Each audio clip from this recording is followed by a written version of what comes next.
অংশগ্রহণ করেছিলাম।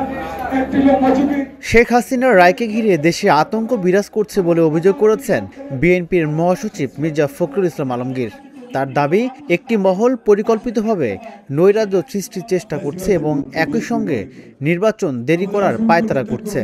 রোববার জাতীয় প্রেস ক্লাবে মাওলানা আব্দুল হামিদ খান ভাসানীর মৃত্যুবার্ষিকী উপলক্ষে আয়োজিত আলোচনা সভায় তিনি এসব কথা বলেন। অনেক আশা আকাঙ্ক্ষা ভরসা নিয়ে আমরা 16 বছর লড়াই করেছি। দেশের রাজনীতি এখন বিভ্রান্তি ও অনিশ্চয়তার মধ্যে আছে। বর্তমান সময়টি জটিল সংকটে পড়েছে। একটি গোষ্ঠী ইচ্ছা করেই রাজনীতিকে অনিশ্চয়তা তৈরি করেছে। এ ধরনের নৈরাজ্য হলে দেশবাসীকে সঙ্গে নিয়ে তা প্রতিহত করা হবে বলে জানান মির্জা ফখরুল। ইসলাম কখনো সাধারণ মানুষের বিরুদ্ধে বলে না, তাকে ঠিক রাখতে পারে, এবং ইসলামের যে আপনার অর্থনৈতিক বিধানগুলো আছে সেটা সাধারণ মানুষের কল্যাণের জন্য। ঠিক একইভাবে সমাজতন্ত্রে সাধারণ মানুষের কল্যাণের জন্যই তার সমস্ত নীতি বিধানগুলো ছিল। এই যে তিনি বলতেন ধর্ম, কর্ম, সমাজতন্ত্র। তিনি অভিযোগ করেন, আইন শৃঙ্খলা পরিস্থিতিও স্বাভাবিক নেই, যা নির্বাচিত সরকার না থাকায় আরও জটিল হয়েছে। তিনি মনে করেন, জাতি সংকটময় এই মুহূর্তে নির্বাচিত সরকার সবচেয়ে বেশি প্রয়োজন।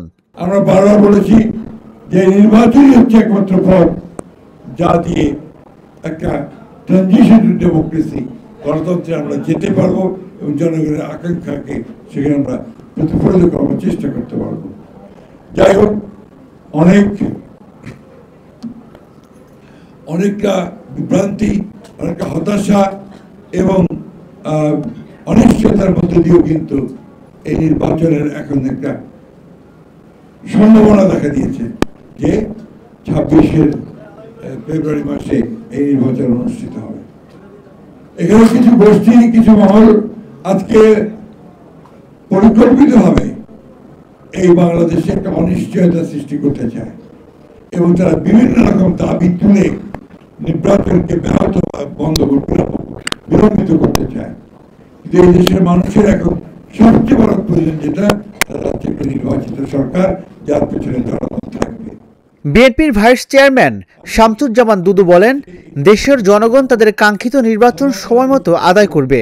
নির্বাচনী প্রক্রিয়াকে সমর্থন জানিয়ে জনগণের ভোটাধিকার ফিরিয়ে দেওয়ার বিষয়ে সব রাজনৈতিক দলকে এগিয়ে আসার আহ্বান জানান তিনি। মাওলানা ভাসানী কিন্তু নিজের সঙ্গে প্রতারণা করেন। তিনি সৃষ্টিশীল মানুষ ছিলেন, সেই জন্যেই বাঁধ ভাঙা জোয়ার সৃষ্টি করতে পারতেন, অন্যায়ের বিরুদ্ধে দাঁড়াতে পারতেন। মাওলানা ভাসানীকে যারা সমালোচনা করে তারা নিজেরাও জানেন যে মাওলানা ভাসানী কতটা প্রাসঙ্গিক ছিলেন।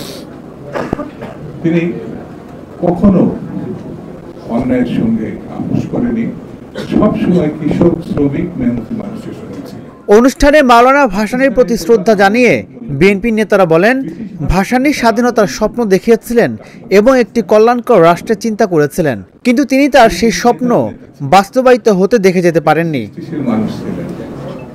রাজিবুল ইসলাম, ঢাকা জার্নাল, ঢাকা। সাধারণের মধ্যে তিনি ছিলেন একমাত্র।